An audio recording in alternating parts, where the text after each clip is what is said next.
দর্শক, শিক্ষক আন্দোলনের বিষয়ে আরও খবর জানাতে এই মুহূর্তে ঢাকা বিশ্ববিদ্যালয় থেকে সরাসরি যোগ দিচ্ছেন সহকর্মী হাসান ওয়ালি।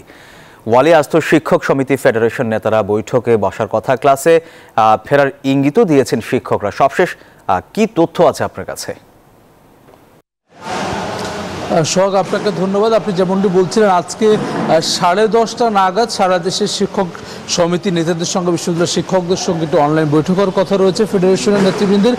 সেটির পরে কিন্তু 12টা বা 12:30 নাগাদ এই জায়গাটি ঢাকা বিশ্ববিদ্যালয়ের কলা ভবনের এই জায়গা থেকে কিন্তু পরবর্তী তাদের যে কর্মসূচি বা সিদ্ধান্ত সেটি জানানোর কথা রয়েছে। আপনি জানেন যে 13 দিন আন্দোলন করার পর গতকালকে আওয়ামী লীগ সাধারণ সম্পাদক এবং সড়ক ও সেতু মন্ত্রী ওবায়দুল কাদেরের সঙ্গে বৈঠক করেছেন শিক্ষক ফেডারেশনের একটি প্রতিনিধি দল, এবং এরপরে কিন্তু তারা জানিয়েছেন যে আলোচনা সন্তোষজনক হয়েছে, যেটি প্রত্যয় স্কিম বাতিলের দাবিতে যে সে আন্দোলনে আসলে কি সুরাহা হবে এবং সেটি আসলে কি আলোচনা হয়েছে এবং কি ধরনের আশ্বাস পেয়েছেন সেটি কিন্তু আজকে তারা জানানোর কথা রয়েছে। শিক্ষক নেতারা বিস্তারিত জানাবেন। একই সঙ্গে সারা দেশের সকল পাবলিক বিশ্ববিদ্যালয়ে যে ক্লাস পরীক্ষা বর্জন করেছেন শিক্ষকরা, সেটি নিয়ে আসলে কি সুরাহা হবে, ক্লাস পরীক্ষায় ফিরবেন কিনা সেটি কিন্তু জানানোর কথা রয়েছে আজকে।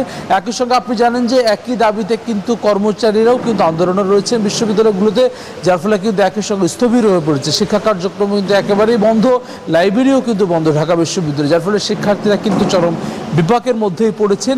সেই সব সিদ্ধান্ত কিন্তু আজকের যে মিটিং, সারা দেশের বিশ্ববিদ্যালয়ের শিক্ষকদের নিয়ে যে মিটিং, তার মধ্যে দিয়ে কিন্তু আসার কথা রয়েছে। মূলত আগে যে বিশেষ স্কিম ছিল তারপরে যে নতুন যে প্রত্যয় স্কিম চালুর কথা রয়েছে, এবার যে চালু করা হয়েছে, তার মধ্যে বিশ্ববিদ্যালয়ের শিক্ষকরা নিজেদেরকে অন্তর্ভুক্ত করতে চান না। তারা বলছেন যে সেটিকে স্বাগত জানালেও প্রত্যয় স্কিমে তারা নিজেরা যেতে চান না, যেটি আসলে প্রতি মাসে তাদের যে টাকা কাটা বা পেনশনে যাওয়ার পরে যে এককালীন টাকা, সব মিলিয়ে তারা মনে করছেন তাদের যে স্বার্থ ক্ষুণ্ণ হচ্ছে। তবে যেটি জানানো হচ্ছে পেনশন কর্তৃপক্ষের পক্ষ থেকে, আগে যে শিক্ষকরা রয়েছে তারা আগের যে নিয়ম রয়েছে সেটি মেনেই চলবেন, নতুন যারা নিয়োগপ্রাপ্ত হবেন তাদেরকে এই প্রত্যয় স্কিম মানতে হবে, এমন সিদ্ধান্ত কিন্তু এখন পর্যন্ত সরকারের তরফ থেকে নেওয়া হয়েছে। সোহাগ, ওয়ালি, আপনাকে ধন্যবাদ।